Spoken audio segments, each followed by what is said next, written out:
Another big running back move. Joe Mixon traded from the Bengals to the Texans.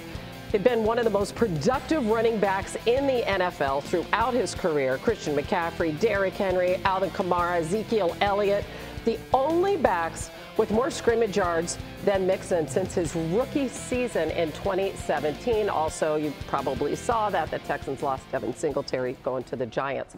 Hawk, what do you think about the fit of Mixon with last year's Cinderella team, the Texans?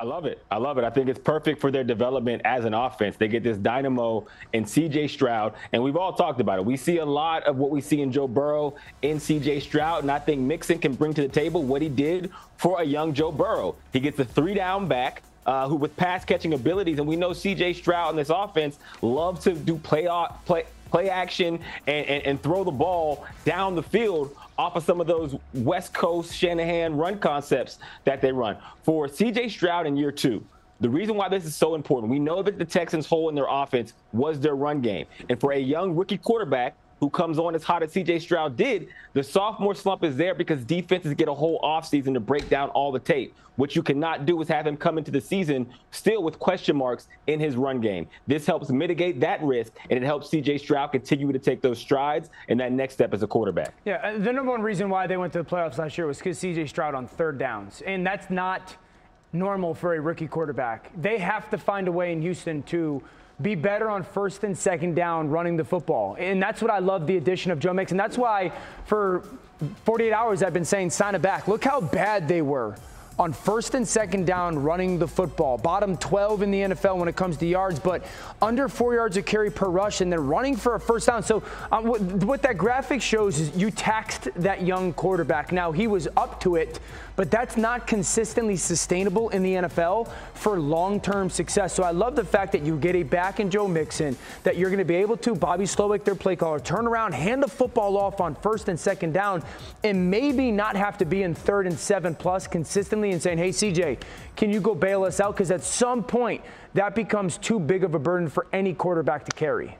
And we'll see them. They can take that next step after that surprising season. But where does this leave the Bengals in your estimation? So they bring in Zack Moss on a 2-year deal. They also signed Mike Gesicki at tight end. I think the Bengals are just fine. I think it's no sweat off of their back. Look, Zack Moss is a stud, 5'9", 210, 211. Him and Chase Brown, similar body types. Can run between the tackles, break a lot of tackles, run with power, and then they can take it the distance, as you see right here on your screen. So for them, look, Joe Mixon's a nice addition for the Houston Texans. It's a win-win type of situation, I think. And it's one of those where, look, Zach knew he was never going to really just be the guy in Indy, especially with the money JT got. But he showed also during the time JT wasn't there, I can run this thing. I can run it. And Chase Brown showed it too. So if you're Joe Burrow right now, you're going, look, we're fine. We're fine on the edges. Just make sure my offensive line's straight. Just make sure I'm not having to play perfect football all the time, throwing it and making great decisions, because we've got the perimeter people. That's never been Cincy's problem. There's 2 huge questions in Cincinnati for me this offseason. How do they find a way to get Joe Burrow to stay healthy? I love Joe. He's missed 2 seasons or the better part of them because of injury. And then do they trade Tee Higgins? You know, this is a very unique offense in Cincinnati because of the triplets. It was Jamar, it was Tyler Boyd, and it was Tee Higgins. They would spread you out. They played shotgun football, and they'd play catch and throw, and they would always start with Jamar. Hey, Jamar, if you get one-on-one, we'll throw it to you. If not, Tee Higgins, go to work. And during that Super Bowl run, Lewis, he had like 18 catches, 300 yards, 2 touchdowns.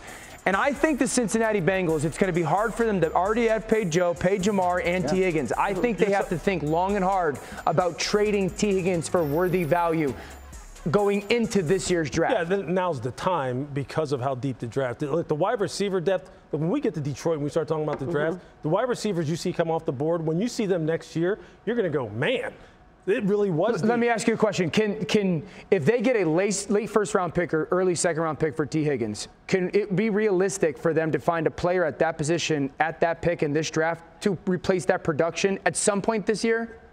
I think it'll come close.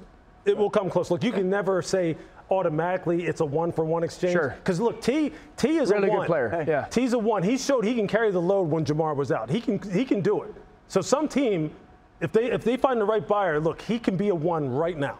It's not unlike what the Kansas City Chiefs went through when they decided to trade Tyreek Hill. Yeah. Rather than pay him, they decided to move him, and they counted on all the other players that they had there, and they were able to overcome his loss and still win Super Bowls. Yeah. But the Bengals have yet to take that next step. They'd like Tee Higgins to help them do it. But right now, he wants to be traded unless he gets a new contract. And again, let's be very clear again, there have been no contract talks in a year. Nothing. So as long as that's happening, he wants out. So the team that's going to trade for him knows that it has to not only compensate the Bengals, but compensate Tee Higgins. So it's a double challenge that some team has to meet. And if they feel like Tee Higgins is that missing piece, then somebody will try to work out a trade for him. I also look at it like this, Shefty. If you're the New England Patriots and you want to take a quarterback at 3 and you don't get Calvin Ridley, then, hey, can we throw you a second-round pick, Tee Higgins? You have the cap space, and then I feel better about getting a young quarterback. Do you think that makes sense for them, Louis? Oh, absolutely. Yeah. Look, that's about the spot they drafted Tee Higgins. Best case scenario, are you kidding me? right? Like, if I'm Gerard Mayo right now, if I'm Alex Van Pelt, offensive coordinator, I'm going, yeah. Let's go get him, and we'll draft a quarterback and let him learn from Jacoby until he's ready to rock and roll. And now we're rolling. Yeah. The offensive line is also a deep depth position in this draft. See, then I feel better about that for New England. Indy, if I was Indy, I would call. If I was Tennessee with my 2 young quarterbacks. I don't think Indy just paid Michael Pittman. New England, Michael Pittman, they paid Jonathan Taylor. They can't pay all these offensive weapons. New England, you've got to be all in here, man. There you go. We figured it out. I love Calvin Ridley too. But I'm not thinking between Calvin and T. Come on. Like T, right? Oh, absolutely. But by the way, Calvin's balking. So if you can't get Calvin, take the money that you would offer. Go give it to Tee Higgins instead and get the deal done. I think it makes sense for Tennessee or Cincinnati as well. Because at some point, Cincinnati's not going to be able to afford all 3 of them. No. Get value now. Look, it is what it is, right? I mean, you're not going to be able to pay 2 ones. That's really what you're talking about. What do you think Jamar's contract's going to command next? This offseason. It's going to be huge. Well, I can tell you this. If and when Justin Jefferson re-signs with Minnesota, and I'll be curious to know what happens if Kirk Cousins' departure impacts that at all. But